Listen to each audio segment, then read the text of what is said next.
pour le... Parfait, je viens d'avoir un message. Attendez, voilà. OK. Parfait. Nous y sommes. Alors. Voilà. Alors, c'est go pour aller sur le direct. C'est en cours. Voilà.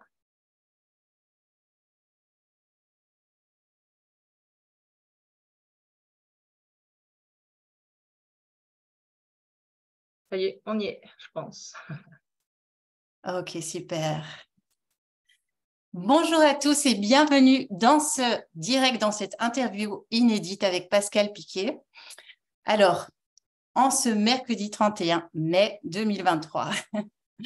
Alors, tout d'abord, j'aimerais bien dire que j'ai deux nouvelles à annoncer. La première, c'est qu'on va avoir une interview inédite avec Pascal Piquet, la spécialiste de la dépendance affective.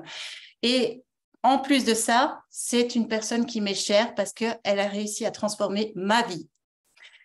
La deuxième chose, c'est que c'est ma première interview. Donc, si je fais quelques fautes ou si je ne suis pas au bon endroit, faites des commentaires, dites-le, mais je vais essayer de donner le maximum pour que vous, en tant que spectateur, puissiez apprendre, ouvrir votre conscience et avoir un moment de réflexion. Voilà. Alors, avant de commencer, j'aimerais bien quand même présenter Pascal Piquet. Donc, pour ceux et celles d'entre vous qui ne sont pas encore familiers avec son travail, je vais la présenter brièvement son parcours inspirant.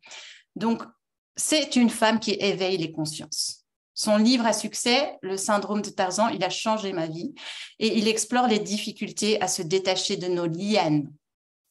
D'ailleurs, le voici, pour ceux qui sont intéressés à la lecture. Et elle est originaire de France, mais elle a choisi d'aller s'installer au Canada où elle a trouvé un environnement ressourçant qui lui correspond parfaitement. Alors, Pascal a également écrit d'autres livres incroyables comme Comment gagner aux échecs amoureux, La jungle des comportements humains. Voilà.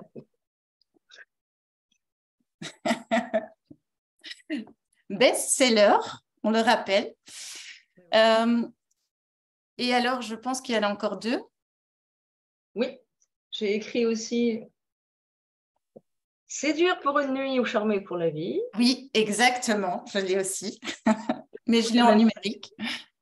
Voilà. Et puis le petit dernier qui est un petit guide pour la divorcée ou le divorcé pour savoir si on a pris la bonne décision ou si on prend la bonne décision de quitter quelqu'un. Donc, c'est un cahier d'exercice. Il y a des petits dessins, il faut répondre à des questions et ça permet de savoir si on prend la bonne décision ou si on a la décision à prendre ou si on l'a prise. Mais c'est un travail, Okay. ça fait travail. Donc, en tout cas, bonjour à tous, bonjour à toutes. Et puis, merci pour cette belle présentation, Chloé. Et puis, oui, effectivement, je suis installée au Québec où on a des grosses chaleurs en ce moment, 35 degrés. Tout le monde croit qu'on barbote dans la neige en plein été ou au printemps. Pas du tout, pas cette année en tout cas. Et puis en fait, j'ai retenu que tu as dit que j'avais changé ta vie. En fait, on ne change pas la vie des gens. Nous sommes des entraîneurs et nous avons des sportifs qui sont nos clients et ce sont nos sportifs qui gagnent les Jeux Olympiques, pas les entraîneurs. Donc, on est des guides. Je me suis lancée, j'ai embrassé cette profession après avoir moi-même traversé des zones de turbulence extrême. Mais nous sommes des guides. Et on n'aide pas parce qu'on ne pousse pas les fauteuils roulants. En tout cas, moi, je ne pousse pas les fauteuils roulants, je ne porte pas les bagages. On est des guides et on aide chaque personne à trouver ses solutions et à trouver son propre bonheur. Donc toi, Chloé, tu as trouvé le tien. Et ce qui est touchant dans ton cas, c'est j'ai quelques clients comme ça, tu as embrassé cette profession aussi. Donc je trouve ça vraiment touchant que tu te sois dirigée vers cette, j'aime pas le mot mission, vers cette profession. Ouais. Cette activité, moi j'aime bien dire activité. Exactement. En fait, on doit tous trouver ce qui nous fait plaisir ou ce qui est le plus simple pour nous dans une activité professionnelle. Tu as trouvé la tienne, j'ai trouvé la mienne. Donc, comment j'ai atterri au Québec? Eh bien, j'ai compris que je n'avais plus d'avenir en France. J'étais extrêmement malheureuse en France après un divorce, enfin, des histoires abracadabrantes où j'ai essayé au passage de tuer mon mari tellement j'en avais assez parce que j'étais harcelée par son ex-conjointe, sa maîtresse et lui-même, n'est-ce pas, pendant ma grossesse et après. Donc, à la suite de ces événements-là, je suis venue m'installer ici avec un deuxième conjoint qui était pire que le premier et dont il a fallu que je me débarrasse ici, qui avait 15 ans de moins que moi, qui était pire que le premier. Donc, Oui. ça finit avec la police, en violence conjugale, bref. Et en détruisant ma vie consciencieusement, à l'âge de 40 ans, je termine de détruire ma vie au Québec et je la reconstruis ici, pierre par pierre, en comprenant ce qui m'arrive. Et en fait, tu sais, j'ai souvent dit que j'avais l'impression d'être dans le ventre de la bête parce qu'en fait, j'étais à ma 3e dépression burn-out, je ne sais pas très bien si c'était l'un ou l'autre, je pense que c'était les deux. Et puis, toutes les turbulences que j'avais vécues, j'avais plus d'argent, plus de travail, plus de conjoint, j'étais dans un pays que je ne connaissais pas, j'avais pas d'amis, enfin bref, vraiment, une petite fille de 7 ans. Ça signifie que j'ai compris que j'étais dans le ventre de la bête. Je ne savais pas exactement quelle bête, mais je me disais, quand j'en serai sortie, je guiderai les autres pour en sortir. Et c'est comme ça que c'est né. Donc, d'abord, il fallait que j'en sorte. Et j'en suis sortie toute seule. Évidemment, ça m'a pris du temps parce que en 2001, je suis arrivée ici en 2001 et j'ai commencé mes études et je me suis installée en 2005. J'avais 40 ans en 2001. Mais il faut savoir qu'à l'époque, ça va te faire sourire, Chloé, à l'époque, en 2005, personne ne parlait de dépendance affective. Personne ne savait ce que c'était. Ça passait au-dessus des oreilles de tout le monde. Et moi, en 2007, j'écris Le syndrome de Tarzan. C'est un des premiers livres sur la dépendance affective. Oui, Et tout à aujourd'hui, fait. oui, Est-ce que tu pourrais également, pour les gens qui ont l'impression, est-ce que je suis dans la dépendance affective ou pas, donner quelques renseignements de comment est-ce qu'on peut savoir si on est dépendant affectif ou pas? bien sûr, parce que moi, évidemment, je ne le savais pas à l'époque. Et il y a beaucoup de gens qui ne le savent pas. Eh bien, c'est très simple. En fait, il faut faire la différence entre l'amour et la dépendance. C'est la même différence qu'entre le plaisir, donc l'amour, et le besoin, la dépendance. La dépendance, c'est la souffrance. C'est aussi simple que ça, parce que aimer, c'est être heureux. Donc, dès qu'il y a souffrance, on est en dépendance. Souffrance, souffrir de la solitude, souffrir d'une relation, souffrir d'un manque de vie sociale, souffrir d'échecs amoureux, d'échecs professionnels, d'échecs en tout genre. C'est ça.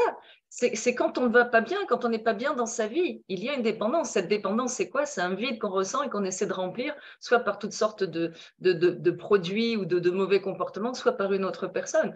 Donc, l'amour, c'est être heureux. La dépendance, c'est souffrir et c'est être esclave. On est esclave, alors que dans l'amour, on se respecte et on respecte l'autre. De toute façon, je vais te donner ma définition de l'amour, ça va aider les personnes qui nous écoutent. Je l'appelle le crack. C'est un moyen mnémotechnique. Le crack, qu'est-ce que ça signifie? Ça signifie confiance, confiance chacun en soi et en l'autre. Respect, respect de soi et de l'autre et réciproquement. Admiration, important d'admirer la personne avec laquelle on est, être fier de la personne avec laquelle on est, au lieu de la cacher ou de se sentir en dessous de la personne ou au-dessus. Donc, être fier de cette personne, elle est notre reflet. Et le C, c'est la complicité qui s'installe avec l'historique. Plus je te connais, plus je t'aime. C'est une réalité avec nos enfants. Plus nos enfants grandissent, plus on les aime. Plus on connaît nos amis, plus on les aime. Plus on connaît notre conjoint, notre conjointe, plus on l'aime. Plus on connaît nos parents, plus on les aime.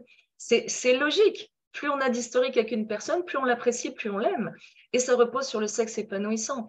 Donc, confiance, respect, admiration, complicité, historique et sexe épanouissant, versus les cinq violences qu'on peut rencontrer dans une vie de couple quand on est en dépendance. C'est la violence verbale, la violence psychologique, la violence physique, la violence économique et la violence sexuelle. Donc, quand il y a violence, ça ne peut pas porter le titre d'amour. C'est pas possible, c'est une insulte à l'amour.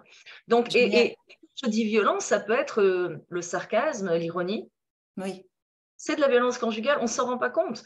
Mais quand on entend oh ben, tiens, t'as grossi là, boum, c'est un peu raide, ou ouais, mais c'est ça, si tu savais placer une étagère, ça se saurait, quand madame dit ça à son mari, ou monsieur, si tu savais cuisiner, ce serait dans le journal local. C'est de l'ironie, c'est sarcastique, mais ça fait mal. Ça fait mal. Et souvent, il y a un public en plus. C'est de la violence. Donc, on va jusqu'aux violences extrêmes, bien sûr, mais ça commence par des violences. De toute façon, Chloé, le premier symptôme, c'est un inconfort. Un inconfort. Ça pique, comme on dit en France, ça pique. Une réflexion, ouf, ça pique, ça fait mal, c'est désagréable, c'est blessant. C'est un inconfort. Ou être face à quelqu'un. Justement, dans le livre Les comportements humains, justement, c'est là où tu donnes les conseils justement pour pouvoir changer ce genre de comportement, n'est-ce pas? La jungle des comportements humains, celui-là, il est plus axé sur l'entreprise. Ce sont les conflits, plus en entreprise, mais les conflits dans toute la vie, dans la vie sociale, professionnelle et privée. C'est de la violence, on s'en rend pas compte. Hein. Justement, j'allais dire, en fait, tout le monde a une sorte de... Des fois, c'est difficile de savoir si on est dépendant affectif parce qu'il y a tellement de degrés. Chez toi, ton histoire est vraiment elle est forte, elle est vraiment extrême. Mais c'est pour ça que tu l'expliques tellement bien peut-être. Mais des fois, c'est difficile de savoir, tiens, est-ce que je balance, à quel moment est-ce que je balance et à quel moment... Allez. J'ai un moyen, un repère, si tu veux. J'ai repris l'échelle de Richter qui parle des tremblements de terre. D'ailleurs, ça se ressemble un petit peu, là.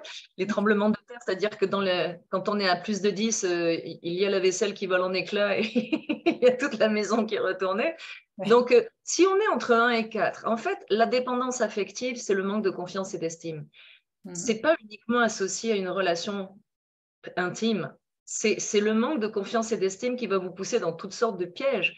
Et ces pièges sont des échecs et ça va vous pousser dans des addictions, ça va vous pousser dans de l'anxiété, anxiété généralisée, dépression, burn-out, suicide et meurtre. Parce que le meurtre, c'est de la dépendance affective. On va jusqu'au meurtre, c'est qu'on n'est pas dans une bonne relation, n'est-ce pas? Sinon, on quitte la personne. Donc, tout ça fait que si on est entre 1 et 4, on manque un peu de confiance. Un peu de confiance. Ça ne fait pas de nous des gens infréquentables. On est tout à fait fréquentable et on va rencontrer une personne qui est à peu près au même niveau que nous, entre 1 et 4 sur l'échelle de la confiance. L'estime, c'est autre chose. L'estime, on va y revenir. Mais l'estime, beaucoup de gens pensent qu'ils n'ont pas d'estime d'eux, ce n'est pas vrai. Vous êtes quelqu'un de bien et vous le savez, vous respectez des valeurs. Ceux qui ne sont pas quelqu'un de bien, ils savent qu'ils ne sont pas quelqu'un de bien.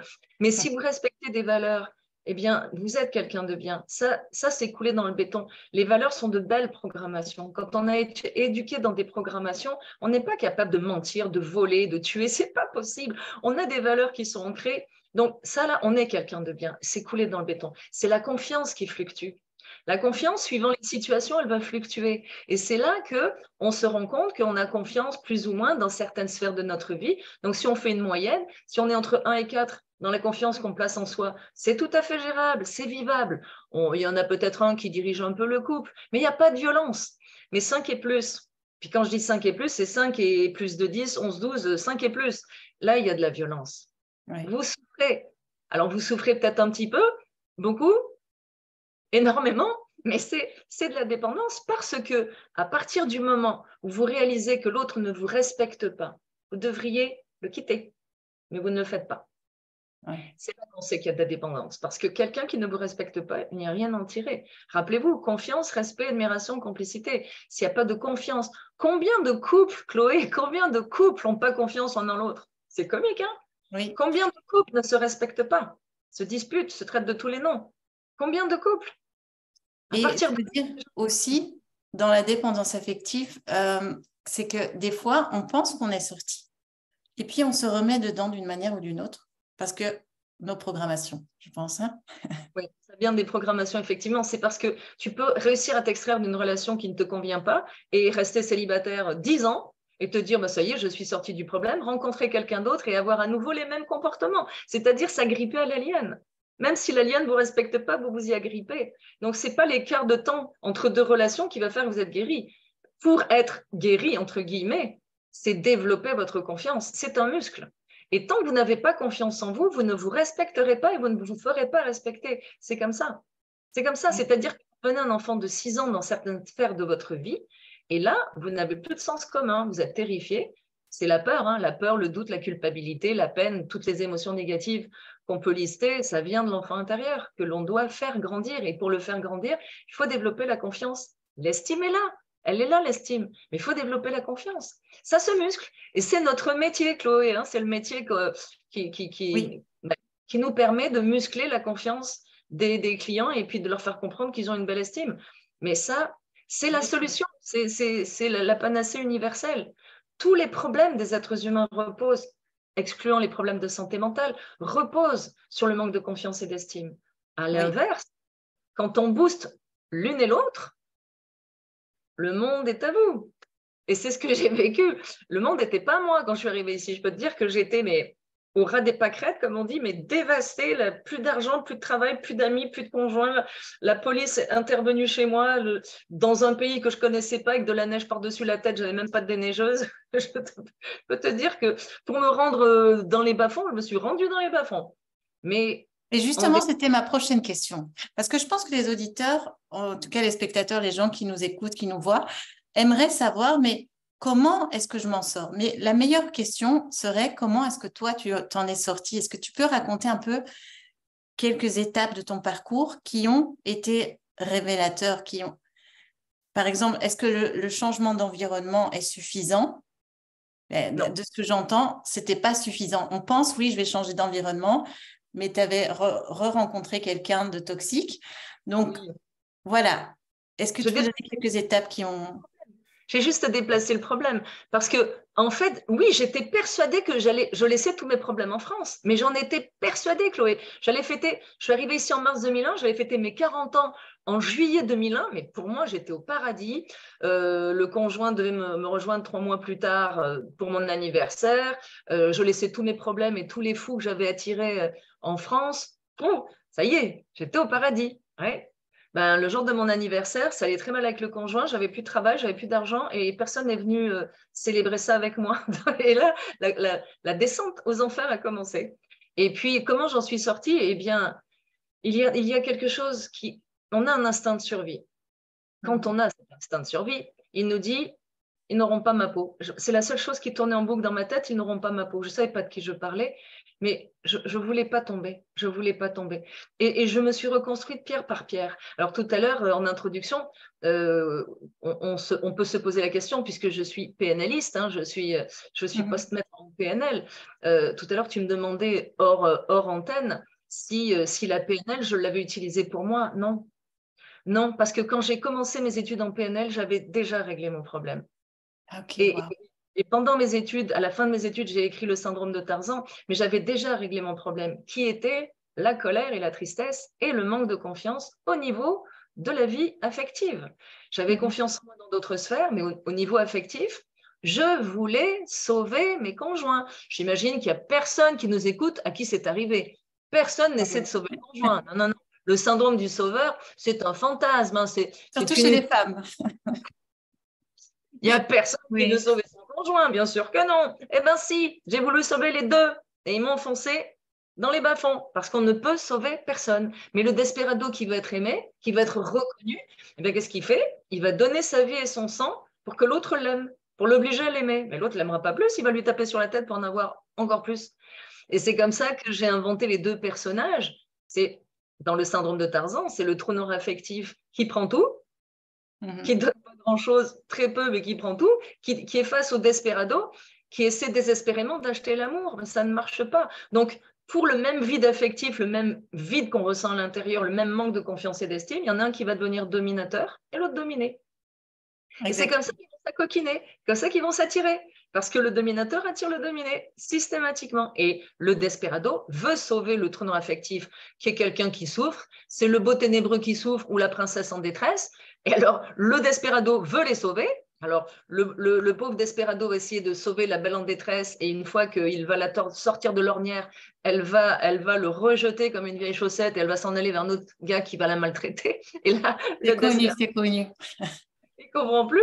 Et puis, bah, le trou noir, lui, comme il a été bafoué dans son enfance, il se coupe de ses émotions, il ne ressent plus rien.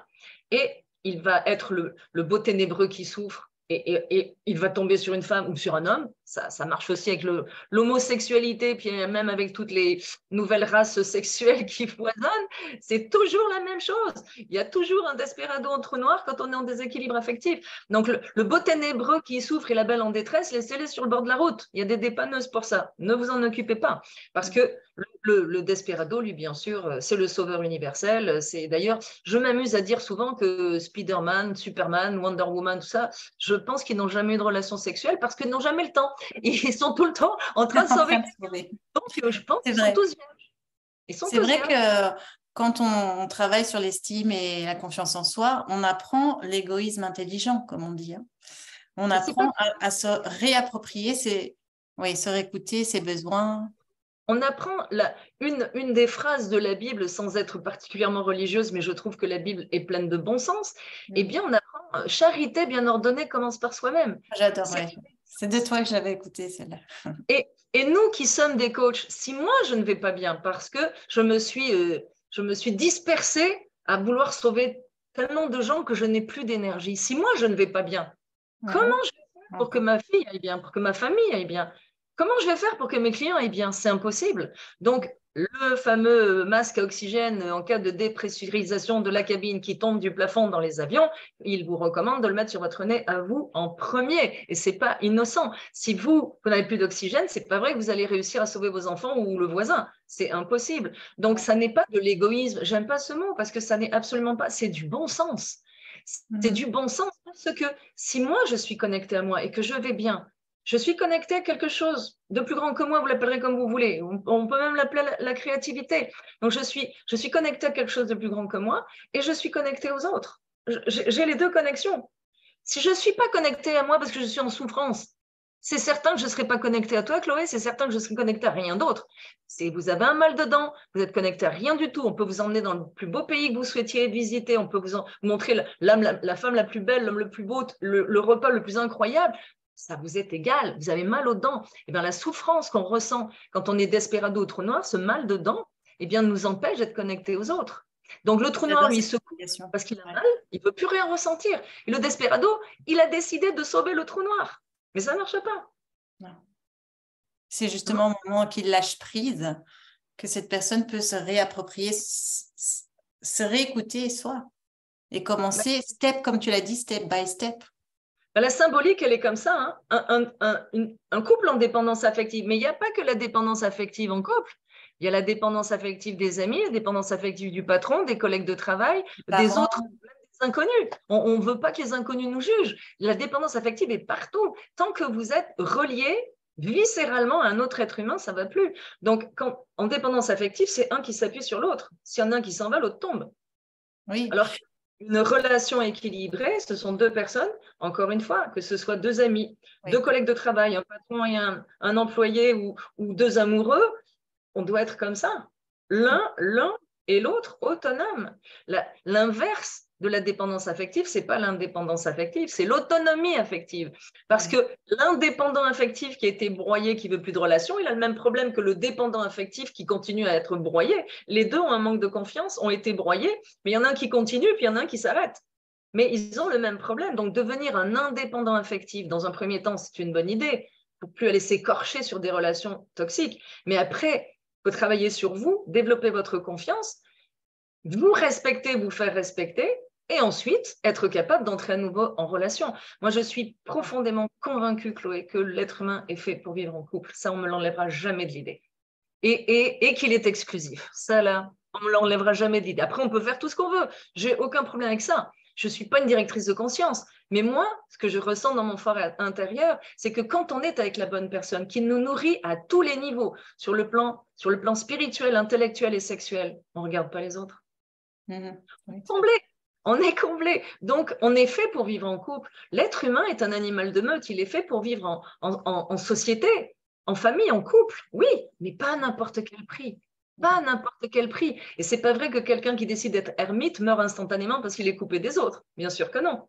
Mais vous devez être capable de vivre célibataire. C'est un passage normal. On quitte nos parents, on se développe en tant que célibataire, après on forme un couple. Oui, c'est-à-dire, pour reprendre un peu pour l'audience, c'est que quand on a peur de la solitude, ben, c'est déjà la dépendance affective. Oui, Oui, Et tu as parlé là tout à l'heure, si je peux te reprendre, de dépendance économique également. la violence économique. Ah, violence économique. Est-ce que tu peux La développer ça parce C'est que... quand un mari refuse que sa femme travaille, comme ça, il la tient sur le plan financier. Ah ouais, d'accord. Ou quand une femme est très nantie et puis que le mari en a moins et que fondamentalement, elle a tout pouvoir et que c'est lui qui se retrouve un petit peu en position basse. La Puis personne prend le contrôle. oui, c'est une question de contrôle. La violence économique, c'est une question de contrôle. Ou encore, monsieur et madame travaillent, c'est l'un des deux, ou monsieur ou madame, qui tient les cordons de la bourse et qui se met des sous de côté. Et le jour où il y a divorce, on se rend compte qu'il y en a un qui est très nanti, ou pire encore. Il y en a un qui a mis des sous de côté, en fait, il a volé dans la caisse. Mais il y a pire encore, c'est quand dans un couple, les deux personnes, il y en a un qui gagne, ou une qui gagne 3 fois le salaire de son partenaire, mais il paye 50-50 tout ce qu'il a payé. Celui ou celle qui gagne 3 fois le salaire se met de l'argent de côté, puisque c'est l'autre qui paye la part à 50-50. Et le jour où il y a séparation, il y en a un qui est tout nu et l'autre qui est nanti. C'est de la violence économique. Oui, ok, je Ou comprends. celui qui ne s'occupe pas du tout de ses affaires et qui ne sait même pas faire un chèque, qui ne sait même pas se servir d'une carte de crédit, qui ne sait rien faire parce que l'autre fait tout. Et le jour où il y a divorce, on se rend compte que les comptes sont bizarres. Parce que celui qui tenait les cordons de la bourse, étant mal intentionné, il s'est mis de l'argent de côté. Exact, ok. Donc, il y a une multitude de façons de vivre de la violence économique, bien sûr. Wow. Quand J'aime bien la tournure que ça prend, cette interview. Comment? J'aime bien la tournure que prend cette interview. Je trouve que c'est Ah oui. super enrichissante. Là, on sent que tu es dans ton élément. Oh, mais tu sais que je peux parler pendant 4 jours et 4 nuits sans m'arrêter. Hein. Alors, en fait, Bien, pour l'avoir vécu, pour l'avoir traversé et vaincu, et pour faire ce métier-là depuis 2005, je possède bien mon sujet, oui. Et surtout, ce que je veux dire, c'est il faut être indulgent envers vous-même, parce qu'on a tendance à se taper sur la tête, à se traiter de fou, d'idiot, de tous les noms, mais non. On est mal programmé quand on est dans ce cas de figure. Et si vous êtes mal programmé, ça n'est pas de votre responsabilité, de votre conception. Parce qu'aujourd'hui, vous avez été programmé par les gens toxiques et négatifs qui vous entouraient et les événements malheureux qui vous sont arrivés, qui vous ont donné une mauvaise perception de vous-même et du monde, et de l'amour, et de la société, de toutes sortes de choses. Ça, vous n'en êtes pas responsable. En revanche, vous êtes responsable d'en sortir, de vous prendre en main et de comprendre que vous avez droit au bonheur. Donc, il ne faut pas se taper sur la tête. Les mauvaises programmations, quand on parle français, c'est une programmation. C'est parce que j'ai appris le français dans mon enfance. Les belles valeurs sont des programmations. Mais toutes les fausses croyances, aimer c'est souffrir, les sacrifices, compromis, concessions, il y en a toujours un qui domine. Mais il faut arrêter ça. C'est faux. On ne peut pas tout avoir dans la vie. Il n'y a rien de facile. C'est affreux. On a tous cru ces fausses croyances et ça nous a tous envoyés dans le mur, moi la première. Ça a même failli m'envoyer en prison, c'est encore plus fort, parce que j'ai failli tuer ces 2 hommes-là. Donc, il faut comprendre que arrêtez de vous taper sur la tête, soyez indulgents, ou peut-être envers des personnes autour de vous qui ont ce problème-là. Après, c'est de leur tendre la perche en leur disant, voilà, lis le livre de Pascal Piquet ou fais quelque chose, voilà ton problème, cherche sur le web, trouve quelqu'un qui va pouvoir t'aider. Mais tendez une perche, mais n'essayez pas de sauver la personne. Quant à vous, si vous vous sentez affecté par ce problème, ne vous blâmez pas. C'est plus fort que vous. Si vous êtes tombé dans l'alcool, le jeu, le sexe, la pornographie, la nourriture, le sport, le workaholic, mais c'est parce que c'est le symptôme d'un déséquilibre. Arrêtez de vous taper sur la tête. N'essayez pas d'arrêter ça tout de suite. Comprenez qu'il y a un problème de dépendance affective et de confiance à restaurer avant de vous blâmer. Je suis tombée dans l'alcool. Ben oui, mais je me tu étais blâmais tombé dans l'alcool. Juste un petit moment, juste pour revenir. Donc, quand tu parles d'indulgence là tout à l'heure, tu dis soyez indulgents vers vous-même. Mais qu'est-ce que ça signifie en pratique? Parce que quand même, des fois, c'est difficile d'être indulgent vers soi-même. Je vais te l'expliquer. Je vais t'expliquer par rapport à mon cas. Donc, je suis dans une souffrance extrême, j'ai plus d'argent, j'ai plus de travail, j'ai plus rien. J'ai plus rien. Donc, et je fais de l'anxiété, c'est-à-dire que j'ai la cage thoracique écrasée par un étau, j'arrive pas à respirer.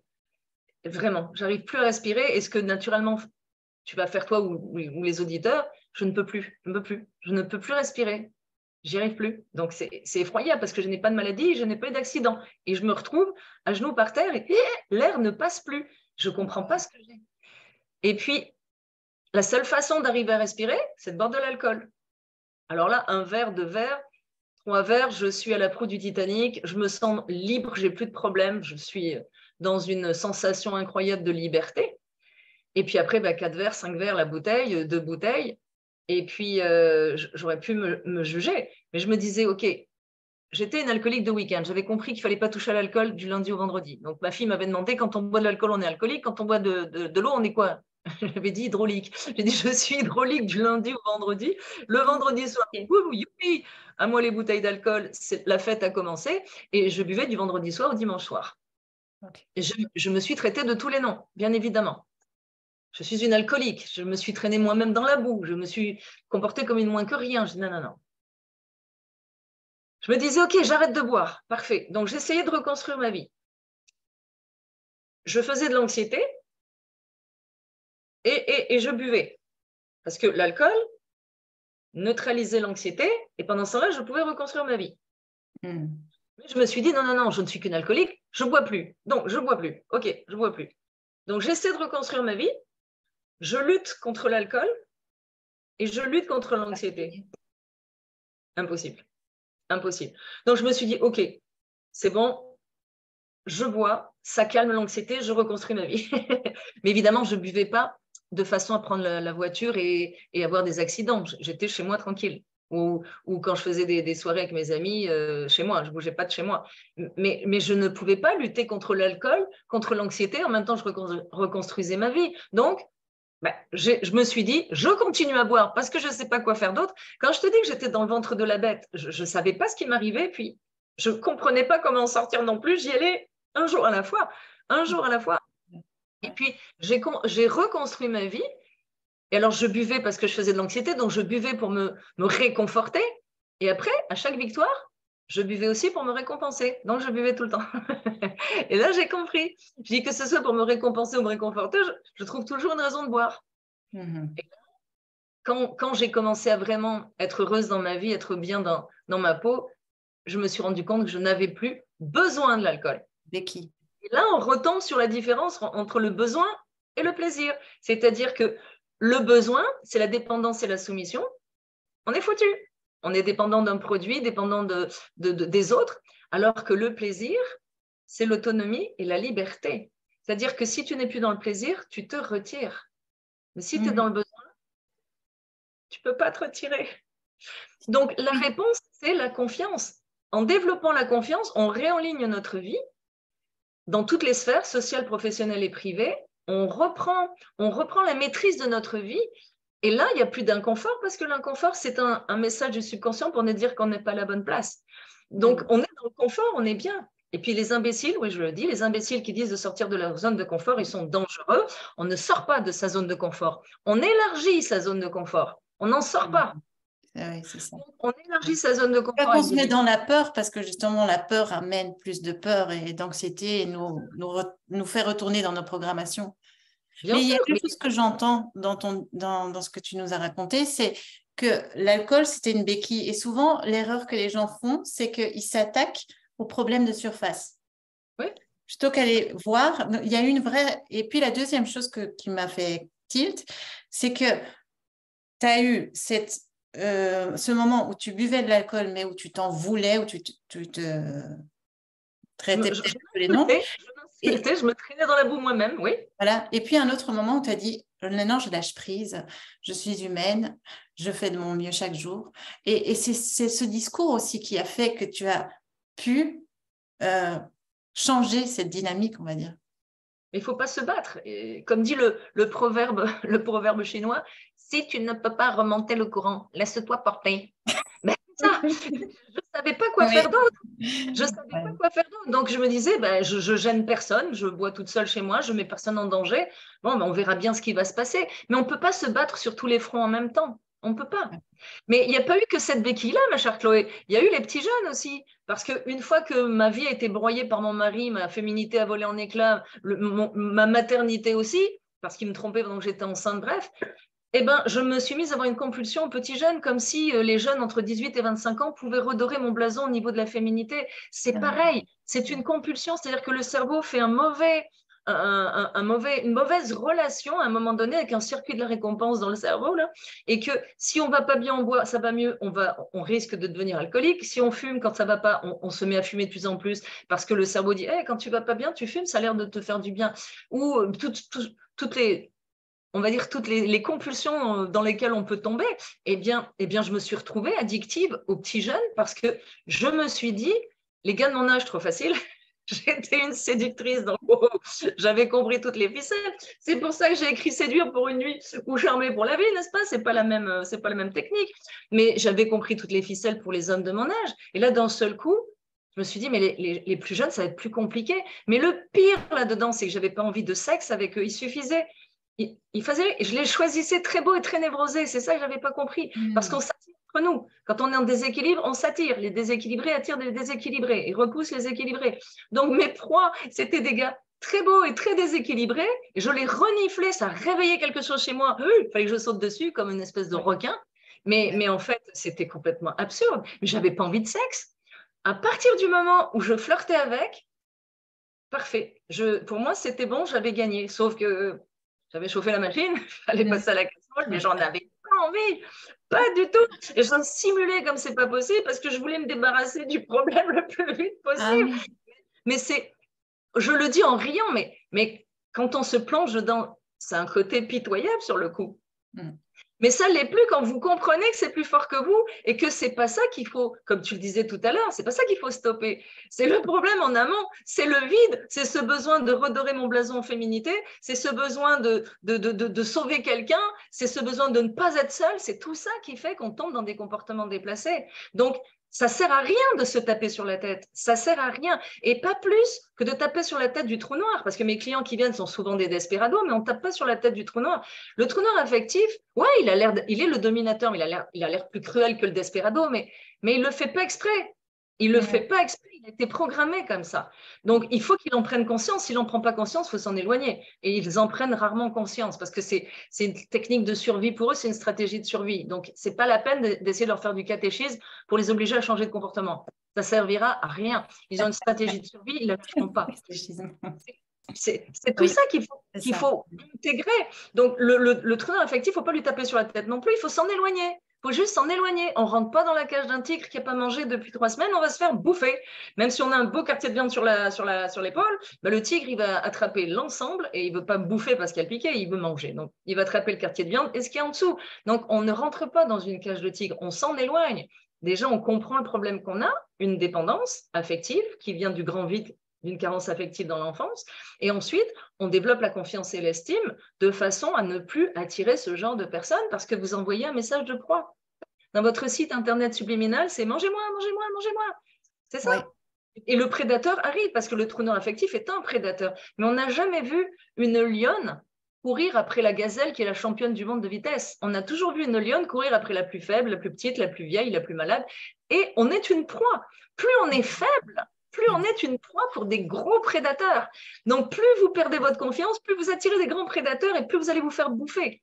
Et d'une relation à l'autre, eh bien, vous perdez de la confiance à chaque fois qui s'effiloche. Et plus vous allez d'une relation à l'autre, plus vous attirez des grands prédateurs parce que moins vous avez confiance en vous. Et quand on a compris cette dynamique, quand on a compris qu'on se renifle entre nous, hein, les humains, on a ce que j'appelle le site internet subliminal, c'est que notre histoire est inscrite là-dedans, nos auras, toute notre histoire. Si on a confiance, si on n'a pas confiance, nos victoires, nos faiblesses, nos échecs, tout, nos subconscients décodent le site internet subliminal de la personne d'en face. Et c'est là qu'on ressent inconfort ou confort. Et là, on dit, oh, j'ai l'impression que je connais cette personne depuis toujours. Hein, confort. Parce qu'on est sur le même registre de valeurs, le subconscient vous le dit. Et quand vous avez un inconfort, partez en courant.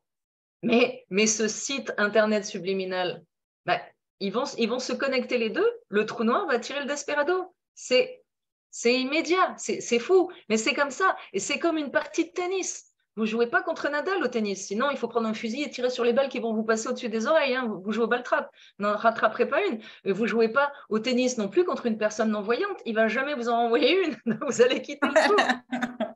Se répond. Il faut être au même niveau de déséquilibre.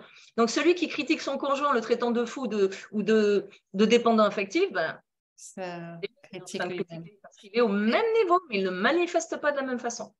Exactement.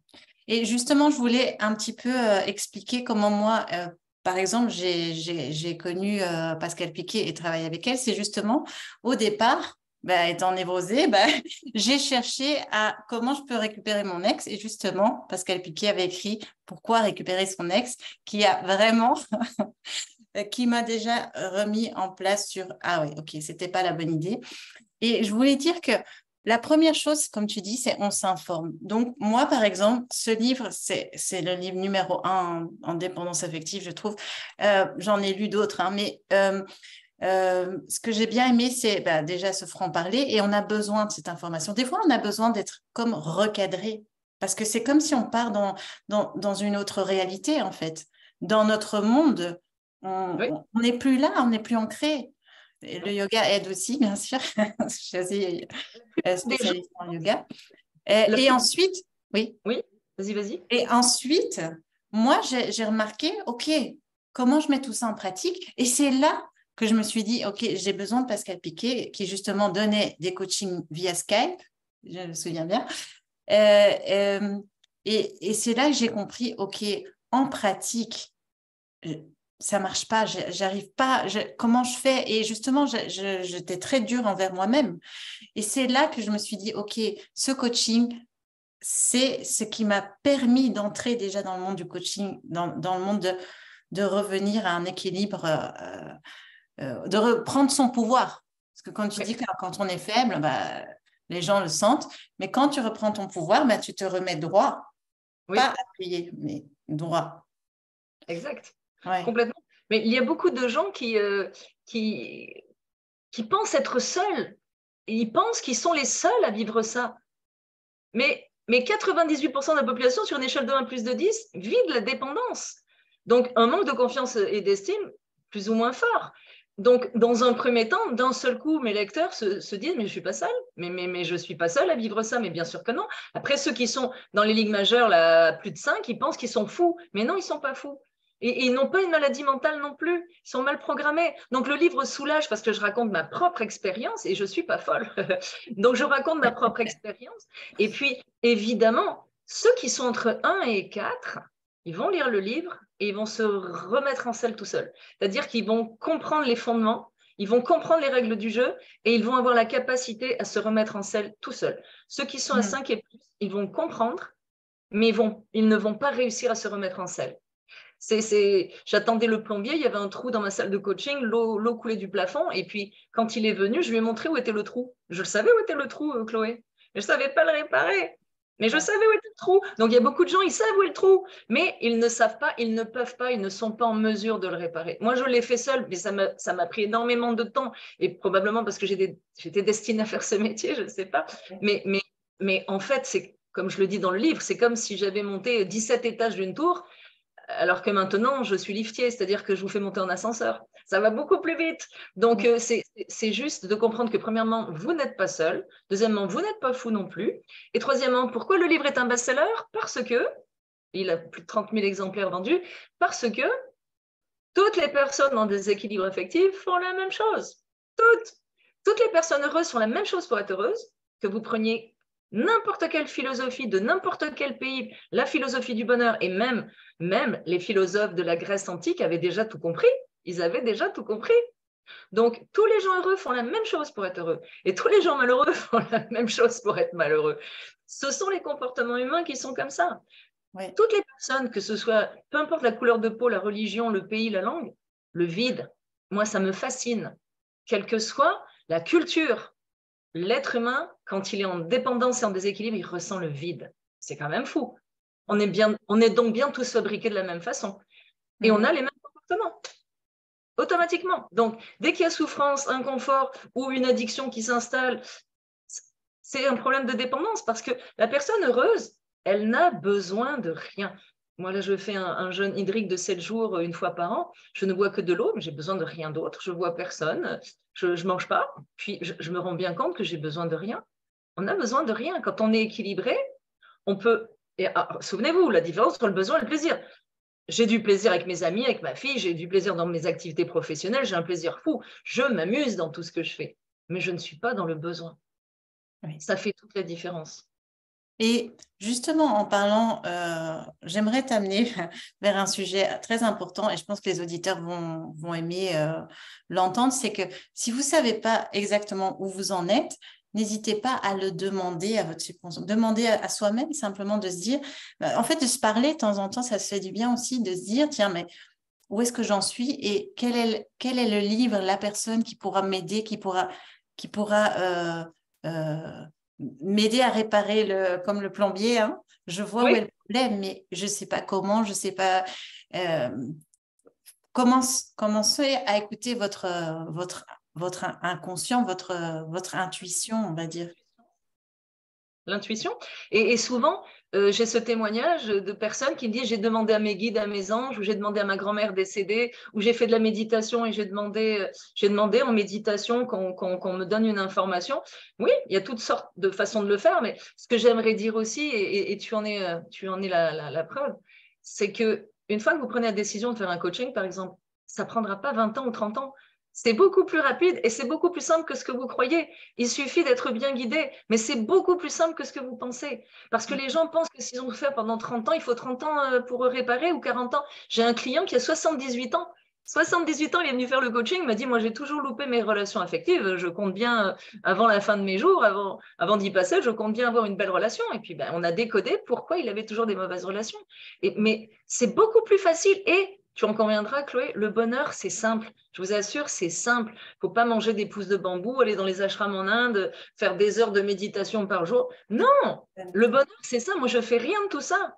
Je fais juste attention à qui je fréquente. Je ne fréquente que des gens positifs. Je ne me mets que dans des situations positives. J'évite les inconforts.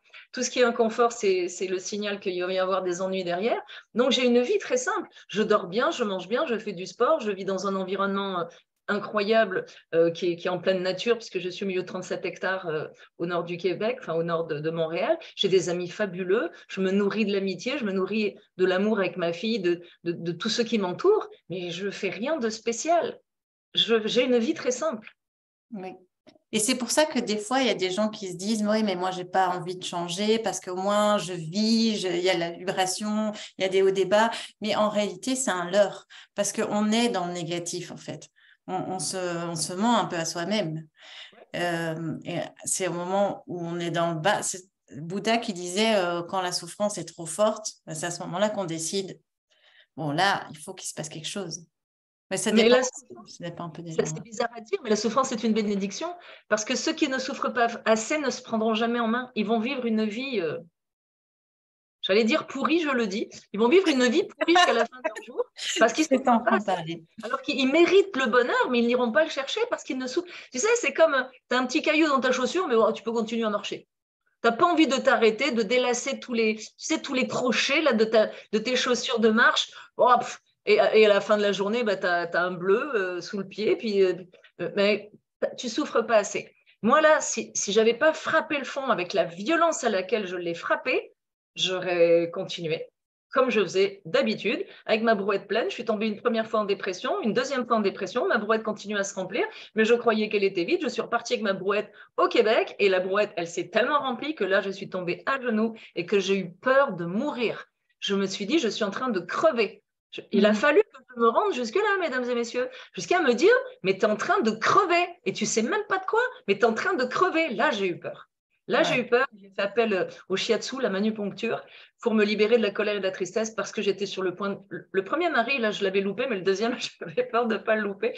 J'étais sur le point de tuer le deuxième conjoint. Non, il fallait quelque chose qui soit rapide pour m'aider à décolérer.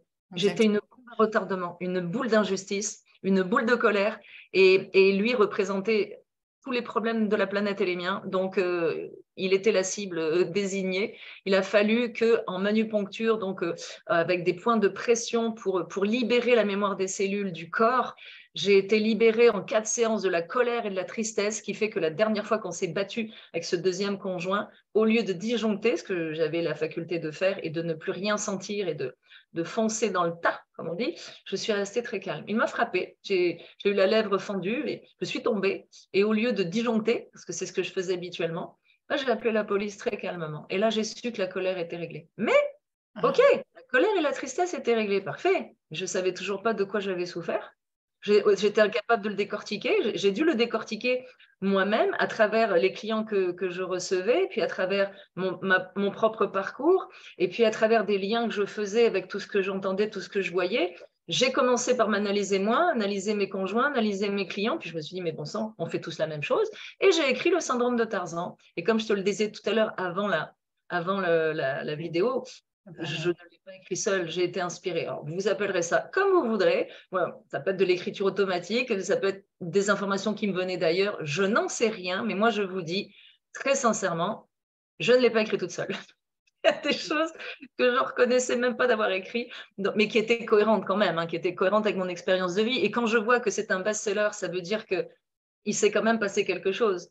À travers mon propre parcours, les gens se reconnaissent et ça guide certains vers la sortie. Maintenant, n'essayez pas de faire du catéchisme non plus parce que certaines personnes souffrent de ce problème et ne l'entendront jamais ou ne se prendront jamais en main. Alors, ne jouez pas les desperados avec votre entourage, pas plus qu'avec votre conjoint, votre conjointe. Tendez la perche, dites tiens, j'ai entendu parler d'un livre, si ça ne mord pas l'hameçon, laissez tomber. En fait, il n'y a que ceux qui veulent vraiment s'en sortir qui viendront se prendre en main. Exactement. On a envie de dire occupons-nous de nos oignons, quoi. Okay. Mais faisons-le ensemble, parce C'est ça. qu'ensemble, on va plus loin. Absolument. Oui, tout à fait. Je regarde un peu l'heure parce que ça passe vite. Comme C'est prévu. J'aurai 4 nuits, je suis capable. Non, mais je ne veux pas prendre de ton temps. Hein. Tu ne peux pas. Non, c'est avec plaisir. C'est avec plaisir que je partage ce temps-là avec vous parce que c'est important d'éclairer chaque personne. Peut-être qu'on va en éclairer qu'une ou deux ou 12 ou 15 ou 120, j'en sais rien. Mais une personne est importante pour nous et tu as la même philosophie que moi, Chloé. Une personne est importante. Exactement. Exactement. J'avais une question, mais je l'ai un peu oubliée entre-temps. En tout cas, si les personnes qui nous écoutent veulent des renseignements, il y a tous les renseignements sur les coachings que je propose sur mon site. Et puis, tu sais, souvent j'entends des gens dire c'est cher, c'est trop cher ou des choses comme ça. Ben, ça dépend du prix que vous valez. Ben, je dirais l'argent n'est jamais le problème. Le problème, c'est est-ce que je suis prête à ouvrir et à chercher et alors demander quelle est la meilleure chose pour vous? Quel est le meilleur moyen pour vous? C'est ça, combien vous valez? Parce que si vous prenez ce prix-là, vous le divisez par le nombre de jours qu'il vous reste à vivre, ça ne fait pas grand-chose comme investissement. Mais ça c'est propre à chacun. Ça, c'est propre à chacun. Ouais. Mais c'est une information. Est-ce que je vaux ça? Et moi, je dis, Pascal, c'est vraiment une spécialiste. Je pense que vous l'avez vu juste en 1 heure de temps, qu'elle connaît bien son sujet, tout est fluently, hein, comme on dit. Mais donc, n'hésitez pas à aller regarder sur son site. Je crois que je mettrai le lien d'ailleurs en dessous ou d'aller taper pascalpiquet.com, c'est ça? Si je me rappelle. Simplement pascalpiquet.com, exactement. Pour aller voir. Le site emmène à une chaîne YouTube où ils vont découvrir d'autres vidéos. Et puis, j'ai une page Facebook qui était à l'origine faite pour mes clients. Et beaucoup de personnes s'y sont rattachées parce que j'écris des chroniques. En fait, mon objectif, c'est que les personnes qui sont entre 1 et 4, que je donne suffisamment d'informations dans tous mes travaux, dans tout ce que je fais pour qu'ils puissent se remettre en selle. 5 et plus, là, la bonne idée, c'est de venir me voir ou d'aller voir quelqu'un d'autre, mais de prendre un coach qui va vous aider à sortir de là. Mais entre 1 et 4, ma prétention, c'est que les gens allument d'un seul coup, ils se disent, ah ouais, non, c'est pas comme ça qu'il faut faire, je vais faire autrement. Et je reçois beaucoup de témoignages. J'ai lu votre livre, j'ai tout compris, j'ai rencontré la bonne personne, j'ai le bon job, je me suis fait des amis parce qu'il leur manquait une petite information. Mais ceux qui sont à 5 et plus, c'est un peu plus corsé. Donc, je vous invite, surtout ceux qui me suivent déjà depuis un petit moment, d'aller voir ce que Pascal Piquet fait et également ses chroniques qui sont géniales sur Facebook. Et si vous voulez avoir une approche plus holistique et créer des projets plus ambitieux dans votre vie, vous retrouvez vous, je pense que c'est déjà une étape plus loin. Eh bien, n'hésitez pas à regarder sur mon profil les promotions que je fais justement sur mes programmes pour trouver sa voie. Et pas seulement l'amour, mais plutôt sa voie et l'amour en découlera peut-être. En fait, et je vais conclure là-dessus, L'amour et l'argent ne peuvent pas être des objectifs parce que si vous courez après l'argent, vous êtes corrompu. Et si vous courez après l'amour, vous êtes dépendant. Exact. L'abondance, l'amour, l'argent, l'amitié, c'est un avantage collatéral du bonheur d'être soi. Ça veut dire que quand vous êtes vous, quand vous êtes bien avec vous-même, vous allez attirer l'abondance. Mais si vous courez après l'abondance alors que vous êtes déjà en déséquilibre, vous n'y arriverez pas. Donc ça commence par vous, ça commence par chaque être humain. Restaurez votre confiance, redonnez-vous une colonne vertébrale et tout le reste va s'organiser naturellement. Et le bonheur, c'est simple. Je veux qu'on le comprenne, le bonheur, c'est simple. C'est vraiment simple. À partir du moment où on restaure la confiance et qu'après, à partir de là, on va attirer l'abondance. Donc, Et l'abondance, c'est un avantage collatéral du bonheur d'être soi. c'est exactement ça aussi que j'avais envie avec cette interview, c'est vraiment d'être là pour inspirer, pour montrer que c'est possible. Parce que des fois, les personnes, dans leur négativité, dans leur programmation, elles se disent non, mais pour moi, c'est pas possible, etc. Eh bien, justement, non. Je m'amuse à dire que je ne suis pas une extraterrestre parce que j'ai rien de plus que vous. Je suis une terrestre extra. Oui. Ordinairement extra. Une terrestre extra, je m'amuse. Voilà, c'est tout. Oui, en tout cas, un super grand merci de tout mon cœur pour cette interview qui est, je Je pense, suis qui va. ravie d'être ta première entrevue en plus. Je suis Oui, oui, oui, oui. très Et je heureuse. pense que c'est que le début parce que, voilà, j'ai envie de continuer à Ah, faire des interviews et à faire connaître euh, des personnes et leur approche parce que je pense que, absolument. voilà, j'ai tellement envie de partager, je pense. Donc, Allez, go, c'est bon, c'est vas-y. parti. Fonce. Alors, merci beaucoup d'être passé sur cette. Avec plaisir. Et puis, si vous avez des questions, écrivez-moi sur mon site. Il y a mon adresse email et je suis tout à fait accessible. Donc, On va mettre les liens en dessous. merci beaucoup, Chloé. Et puis, bonne continuation à tous et à toutes. OK. Merci beaucoup, beaucoup d'amour et de sérénité. À bientôt.